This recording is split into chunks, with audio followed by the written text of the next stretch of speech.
में अब हम कॉरपोरेट से बातचीत करते हैं और आज हम बात करने वाले हैं आरईसी से। ऊर्जा मंत्रालय की देखरेख में काम करने वाली आरईसी एक महारत्न कंपनी है। Company reserve bank of India में बतौर एक non banking finance company, public financial institution और इंफ्रास्ट्रक्चर फाइनेंस कंपनी के रूप में रजिस्टर्ड भी है। कंपनी के कामकाज की बात करें तो ये power generation, transmission, distribution, renewable energy और ईवी समेत ग्रीन हाइड्रोजन से जुड़े प्रोजेक्ट्स की फाइनेंसिंग से जुड़ी हुई है। हाल ही में आरईसी ने नॉन पावर ट्रांसमिशन में भी अपने कारोबार का विस्तार किया है और इसमें रोड और एक्सप्रेसवे, मेट्रो, एयरपोर्ट समेत स्टील और रिफाइनरी जैसे सेक्टर्स भी शामिल है। कंपनी के बोर्ड ने FY25 के लिए लगभग 1.6 से 1.8 लाख करोड़ के मार्केट बोरोइंग प्लान को मंजूरी दे दी है। अब इसके पीछे आखिर क्या वजह है, यही जानने की हमारी कोशिश होगी आज की इस चर्चा में। पावर सेक्टर की डिमांड और ग्रोथ आउटलुक पर चर्चा भी की जाएगी। आरईसी के CMD विवेक कुमार देवांगन हमारे साथ जुड़ गए हैं। और देवांगन जी, आपका बहुत बहुत स्वागत है, आपने समय दिया इस पूरी चर्चा के लिए। तो सर, पहला सवाल जो मेरे ख्याल से बोर्ड ने लिया है उसी के बारे में हम करना चाहते हैं। बोरोइंग प्रोग्राम को जो मंजूरी मिली है, सर, इसके पीछे की अहम वजह थोड़ा सा आपसे समझना चाहेंगे, क्योंकि ये जो डेवलपमेंट है ये काफ़ी मायने रखती है। अब डिमांड ड्राइव की अगर हम बात करें, कॉस्ट ऑफ फंड्स की इंक्रीज़ की अगर हम बात करें, कंपनी किस तरह से सभी बातों को अच्छे से मैनेज करके आगे बढ़ना चाहती है, योजना के लिहाज से क्या कुछ आप बता पाएंगे? बहुत बहुत धन्यवाद। जो आरईसी का बोरिंग प्रोग्राम है, जो 1,60,000 करोड़ से बढ़ा के 1,80,000 बोर्ड ने कर दिया है, इसके पीछे अवधारणा यह है कि Q3 के अंत में, जो 31 दिसंबर 2024 को हमारा डिसबर्समेंट में लगभग 19% की बढ़ोतरी हुई थी। और यदि हम पिछले वर्ष की तुलना करें तो पिछले वित्तीय वर्ष में पूरा डिसबर्समेंट हमारा 1,61,000 करोड़ था। यदि हम 19% का यदि हम ग्रोथ रखते हैं तो हमारा इस वित्तीय वर्ष में डिसबर्समेंट 1,90,000 करोड़ से ऊपर चला जाएगा। इस डिसबर्समेंट को मद्देनजर रखते ही हमारे बोर्ड ने बोरिंग में बढ़ोतरी का फैसला किया है। आपका जहां तक प्रश्न है कि कॉस्ट ऑफ फंड, हमारे मैनेजमेंट का प्रयत्न रहा है कि हम कॉस्ट ऑफ फंड को यथासंभव कम से कम रखें।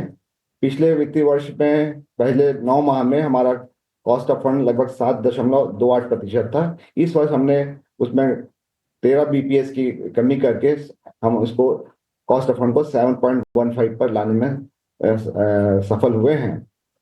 अभी हाल ही में आपने देखा होगा कि RBI ने रेपो रेट कम किया है, तो और हमारा विश्वास है कि निकट भविष्य में दोनों ही डोमेस्टिक और इंटरनेशनल मार्केट में रेट कट होंगे और हमारे कॉस्ट ऑफ फंड में भी कमी आएगी। और इसमें जो फायदा होगा, जो हम उसको अपने बोरोवर्स को कॉस्ट ऑफ फंड का फायदा देंगे। परंतु हमारा प्रयत्न रहेगा कि हमारा जो नेट इंटरेस्ट मार्जिन है, जो पिछले Q3 में हमारा नेट इंटरेस्ट मार्जिन लगभग 3.64% था। हमारा विश्वास है कि इस वित्तीय वर्ष में जब हम Q4 कंप्लीट करेंगे तो हमारा नेट इंटरेस्ट मार्जिन वो 3.65 से लेकर 3.75% तक बरकरार रखने की हमारी उम्मीद है। सर, थोड़ा सा पावर सेक्टर के लिहाज से हमें बात करनी है। अब ओवरऑल डिमांड की अगर हम बात करें तो स्थिति किस ओर झुकती हुई दिखाई दे रही है? एक्सपर्ट से कुछ जब बातें की गई तो कुछ बातें जो यहाँ पर हाईलाइट हुई हैं, लगभग 40 गीगावाट रिन्यूएबल प्रोजेक्ट्स की बात यहाँ पे सामने आ रही है, जो कि कमीशन की गए थे और अब जो है उनको बायर्स का इंतज़ार है। कुछ इसके बारे में फ़िलहाल कोई अपडेट जो कि आप हमें दे सके? आपने देखा होगा कि पिछले 2 वर्षों में पावर डिमांड जो है देश में लगभग 8 से 9% की सालाना वृद्धि हुई है। और इस वर्ष सेंट्रल इलेक्ट्रिसिटी अथॉरिटी जो है, जो कि विद्युत मंत्रालय की टेक्निकल आर्म है, उन्होंने प्रोजेक्शन दिया है कि इस वर्ष मई जून में हमारा पीक पावर लगभग 270 गीगावाट को छू जाएगा। उसके लिए जो बेस लोड है वो हमारे कोल बेस्ड पावर प्लांट से ही आएगा, क्योंकि लगभग 80% हमारी बिजली कोल बेस्ड पावर प्लांट से ही आती है। परंतु जैसे कि भारत ने एनर्जी ट्रांजिशन में अपना काफी सकारात्मक रुख अपनाया है और देश लगभग 500 गीगावाट की क्षमता नॉन फॉसिल फ्यूल से करने के लिए कटिबद्ध है 2030 तक। तो इसमें solar wind, hybrid solar wind के भी प्रोजेक्ट आ रहे हैं। अभी हाल ही में माननीय वित्त मंत्री जी ने न्यूक्लियर पावर के लिए भी एक नया विंडो ओपन किया है कि न्यूक्लियर पावर भी नॉन फॉसिल फ्यूल की श्रेणी में आता है। तो ये अनुमान लगाया गया है कि लगभग 2047 तक, अगले 22 वर्षों में 100 गीगावाट न्यूक्लियर पावर प्लांट के माध्यम से भी आएगा। ये आपका कहना सही है कि अभी कुछ ट्रांसमिशन इवैक्यूएशन जो ग्रीन एनर्जी प्रोजेक्ट आ रहे हैं उसके में थोड़ा ट्रांसमिशन लाइन में थोड़ा 5-6 महीने का विलंब हो रहा है। परंतु यदि हम purely economic point of view से देखें तो जो रिन्यूएबल पावर है आज की तारीख में सबसे सस्ता पावर है। इसकी बिजली हमें 2.5 से 3 रुपए प्रति यूनिट के मान से मिलती है, जबकि कोल बेस्ड और गैस बेस्ड पावर प्लांट से जो हमें बिजली प्राप्त होती है वो 4.5 से 5 रुपए प्रति यूनिट के दर पे प्राप्त होती है। तो प्योरली इकोनॉमिक्स में सभी जो डिस्कॉम है वो चाहेंगे कि सस्ती से सस्ती बिजली उन्हें मिले। तो ये जो पावर परचेज एग्रीमेंट भी है जो डिस्कॉम्स धीरे धीरे उसको साइन कर लेंगे। जी और आरईसी में पूरे एंटायर हम लोग ग्रीन प्रोजेक्ट की जी फाइनेंसिंग पे दे रहे हैं। बिल्कुल। सोलर के साथ साथ बाकी अन्य सेगमेंट को भी हम लोग कवर कर रहे हैं। देवांगन सर, एक चीज जो पूछनी है, अब ये जो रिन्यूएबल प्रोजेक्ट्स कमीशन किए गए हैं उसमें से लगभग 55% ही है टोटल सैंक्शंस जो कि पिछले 2-3 साल में हमने होते हुए देखे हैं। बाकी का डिसबर्समेंट कब तक हो पाएगा? क्या इसको लेके कोई टाइमलाइन जिसके बारे में आप बात कर पाएंगे?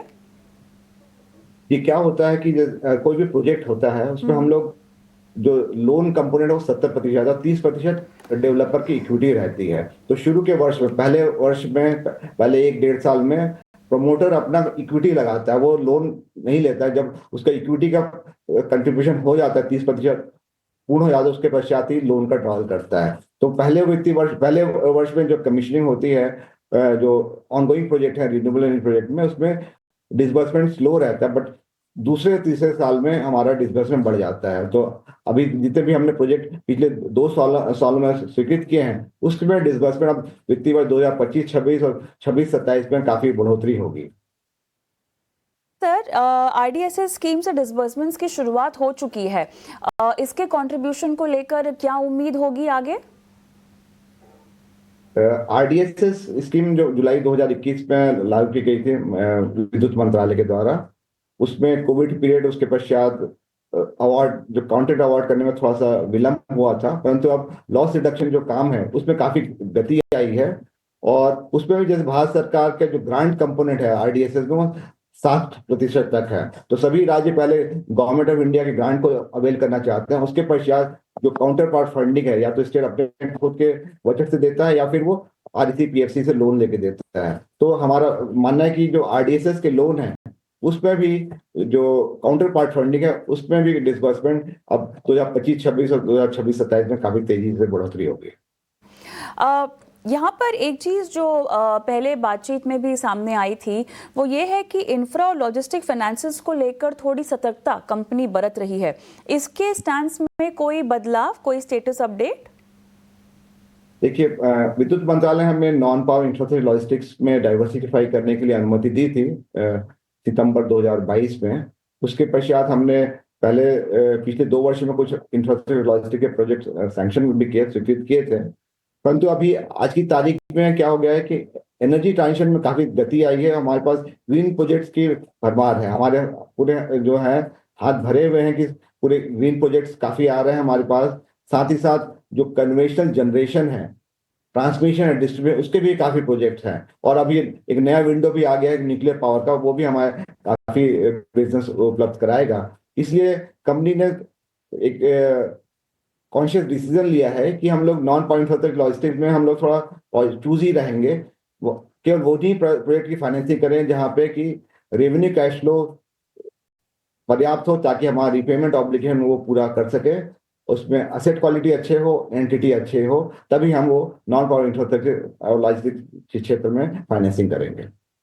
न्यूक्लियर फाइनेंसिंग के बारे में ज़्यादा जानकारी हमें दीजिएगा। ये एक नया सेक्टर जहां पर आप आगे बढ़ने की योजना बना रही हैं, कुछ इसकी डिटेल्स बताइएगा। जैसे कि मैंने बताया कि माननीय वित्त मंत्री जी ने घोषणा की थी कि वर्ष 2047 अगले 22 वर्षों में लगभग 100 गीगावाट की न्यूक्लियर पावर की क्षमता विकसित करनी है देश में। इसका मतलब लगभग 1 लाख मेगावाट की क्षमता न्यूक्लियर पावर से आएगी अगले 22 वर्षों में। आज की तारीख में जो हेवी पावर रिएक्टर का जो न्यूक्लियर पावर प्लांट है उसकी लागत लगभग 13 से 14 करोड़ पर मेगावाट आती है। तो यदि हमें 100 गीगावाट का क्षमता लगानी है न्यूक्लियर पावर की, तो कुल निवेश जो है लगभग 13 से 14 लाख करोड़ होगा। यदि हम डेट और इक्विटी का रेशियो 70 से 30% लें तो लगभग 10 लाख करोड़ के लोन की आवश्यकता होगी न्यूक्लियर पावर को सपोर्ट करने के लिए। आरईसी का मार्केट शेयर जो है विद्युत क्षेत्र में लगभग 20% है। तो हम लोग का टारगेट है कि जो न्यूक्लियर पावर से जो नया बिजनेस आएगा उसमें 20% का मार्केट शेयर आरईसी रख पाएगी। और अगले 5 वर्षों में 2030 तक हमारा लक्ष्य है कि हम लोग लगभग 50,000 करोड़ के न्यूक्लियर पावर प्रोजेक्ट को सपोर्ट कर सकें। ऑलराइट, अच्छा लगा आपसे बातचीत करके। तमाम सवालों के जवाब आपने दिए। बहुत बहुत धन्यवाद आज हमें समय देने के लिए। काफ़ी इंटरेस्टिंग बातें जो सामने आई हैं, ख़ासतौर से जो नया क्षेत्र जहां पर फाइनेंसिंग को लेकर कंपनी आगे बढ़ रही है, न्यूक्लियर फाइनेंसिंग को लेकर, और बाकी जो रिन्यूएबल प्रोजेक्ट्स डिसबर्समेंट्स पर चर्चा हुई है। ओवरऑल क्या आप भाप पा रहे हैं, और रणनीति के लिहाज से अगर स्टॉक स्पेसिफिक नहीं तो इस पूरे क्षेत्र में क्या कुछ किया जा सकता है? क्या ये आपके एक फेयर वैल्यूएशन लिस्ट में शामिल है? देखिए, फॉर एग्जांपल आरईसी इस करेक्शन के पहले 650 था, आज करीबन 400 है। और पावर सेक्टर ओवरऑल मुझे लगता है कि काफी अच्छा करेगा यहाँ से भी आगे चल के। और ये एक स्ट्रक्चरल स्टोरी है, एब्सोल्यूट लॉन्ग टर्म वाली। ठीक है, जब बुल मार्केट होता है तो कुछ स्टॉक्स बहुत ज्यादा चल जाते हैं, वही केस हुआ था पावर सेक्टर में भी। मुझे तो लगता है कि जो मैनेजमेंट ने कहा है ये काफी कंपनियों पे लागू होता है। और जो आज भी हम लोग as a country power deficit है, और यहाँ से आपका जो पावर रिक्वायरमेंट है, जैसे जैसे आप अगर रेफ्रिजरेशन, एसी वगैरह वगैरह, मतलब जितने भी प्रोडक्ट्स होते हैं जो पावर कंज्यूम करते हैं, उसका आप अगर पेनिट्रेशन परसेंटेज देखो पॉपुलेशन के वाइज, तो बहुत ही मतलब मिनिमल डिजिट्स में है, 5% से नीचे भी। तो ये यहाँ पे आपको स्ट्रक्चरल ग्रोथ देखने को मिलने वाली है अगले 10-15 साल। और मुझे लगता है कि अगर आप पावर में रहते हो इन वैल्यूएशंस पे, तो आपका पोर्टफोलियो भी काफी पावरफुल रहेगा फ्यूचर के लिए। तो डेफिनेटली पावर सेक्टर में तो बाई रहेगा। ऑलराइट, तो यहाँ पर बाय की रणनीति। और इसी के साथ शो को समाप्त करने का समय हो गया।